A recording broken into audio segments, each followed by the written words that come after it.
अगर पिता भगवान का भजन करे तो अपने भाग्य और पुत्र के भी भाग्य को बदल कर जैसा चाहे वैसा कर सकता है। वो तो आएगा अपने ही कर्मों से, और उसमें दुख और सुख का अनुभव तुम्हारे कर्म उसमें सम्मिलित होंगे। अगर आपने पूर्व में जो जीव पुत्र रूप में आ रहा है उसके साथ अभद्र कर्म किए हैं, तो आकर के जीवन भर आपको जलाएगा, आपको दुख देगा। और आपने भद्र मन मंगल में कर्म किए हैं तो जीव पुत्र बन के आएगा, तुम्हें सुख प्रदान करेगा। अब यदि समय भजन कर लो भगवान का तो तुम उसके भी भाग्य को बदल सकते हो और अपने भी भाग्य को बदल सकते हो। ये भजन ही एक ऐसा कर्म है जो सब सुधार देता है।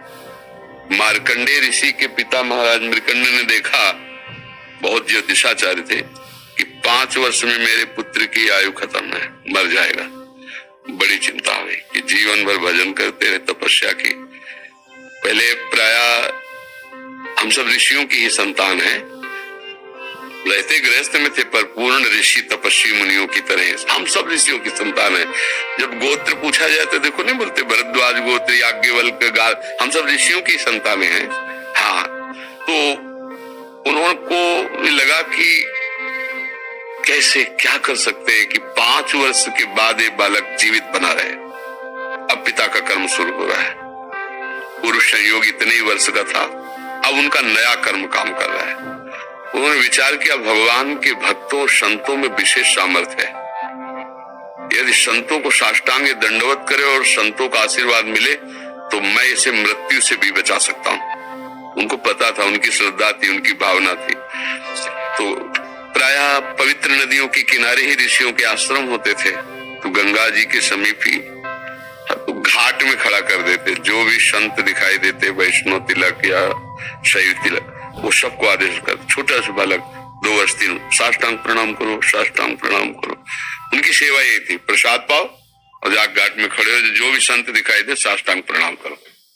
एक दिन प्रच्छन्न वेश से गुप्त रूप से सनक सनंदन सनातन सनत कुमार भी, अब आपको क्या पता कौन महात्मा किस कोटि का किस वेश में तुम्हारे पास बैठा है, या तुम्हारे संग वार्तालाप कर रहा है, या तुम्हें कभी मिल सकता है, हमारी दृष्टि नहीं है ना। और वो दिव्य महापुरुष थे और वो देखा करते थे। जो साष्टांग प्रणाम किया तो चारों संत वेश में थे, उनका चिरंजीवी भाव, बस वो आ गए। महाराज मेरी दृष्टि अचूक है, आप सनक सनंदन सनातन सनत कुमार चारों ब्रह्म कुमार है ना, प्रच्छन्न वेश से आप घूम रहे हैं, ये तो अभागी है, 5 वर्ष में इसकी मृत्यु हो जाएगी। वो आप कह रहे चिरंजीवी भव, तो आपके वचन मिथ्या या इसका भाग्य मिथ्या? इसी बात में बैठे थे कि कोई ना कोई महापुरुष जब फंसेगा तो ये भाग्य को मिटा सकता है, साधारण थोड़ी मिटा पाता है, महापुरुष ही मिटा पाता है, उसमें सामर्थ्य होती है। तो उनका ठीक है, चिरंजीवी तो रहेगा ही। तुम्हारी ज्योतिष से तुमको पता है किस मिनट में किस सेकंड में मृत्यु होगी। उस दिन प्रातः से लेकर के और मृत्यु समय तक भगवान शिव के मंदिर में शिव का आलिंगन करके इसे बैठा देना, बस फिर और हम देख लेंगे। ऐसा ही किया। चारों ब्रह्म कुमार दरवाजे पे खड़े हो गए। तो ऐसे पुरुषों के पास यमदूत नहीं आते, साक्षात धर्मराज आते हैं। धर्मराज ने देखा सनक सनंदन सनातन सनत कुमार, तुमका इस जीव का समय हो रहा है, आप आदेश करें तो मैं इसे ले जाऊं। लेकिन मैंने तो चिरंजीवी भव कहा है। बोले ब्रह्मा के आप पुत्र हैं, ब्रह्मा के द्वारा ही विधान किया जाता है। तो इतनी वार्ता हो ही नहीं थी कि भगवान शंकर प्रकट हो गए।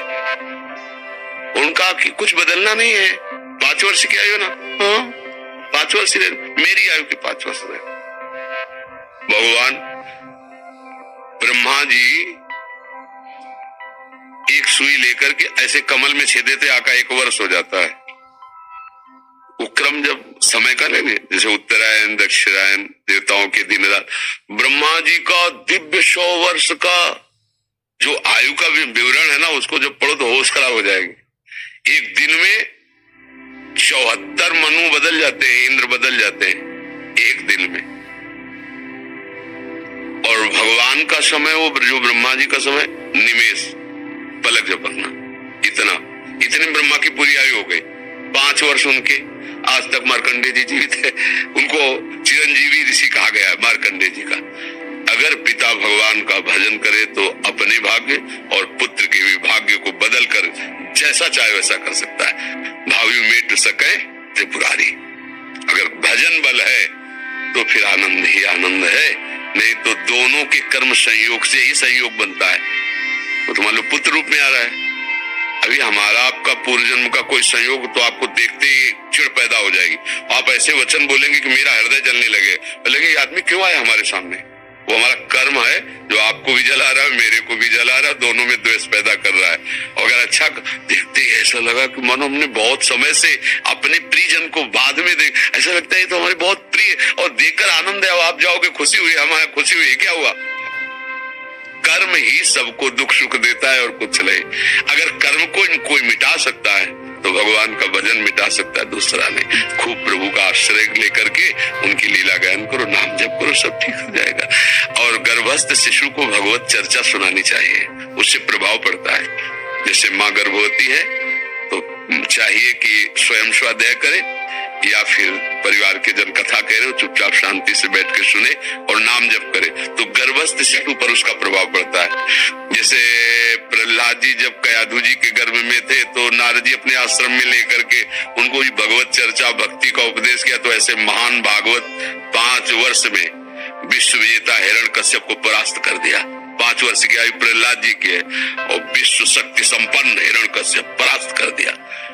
अभिमन्यु जी गर्भ में ही थे, चक्रव्यूह का वेदन की क्रिया बताई तो 6 द्वार वेदने की क्रिया तक वो जगती, 7वें में सो गए। तो फिर वो मतलब गर्भस्थ शिशु पर बाहरी चर्चा का प्रभाव पड़ता है, बाहरी आचरण का प्रभाव पड़ता है।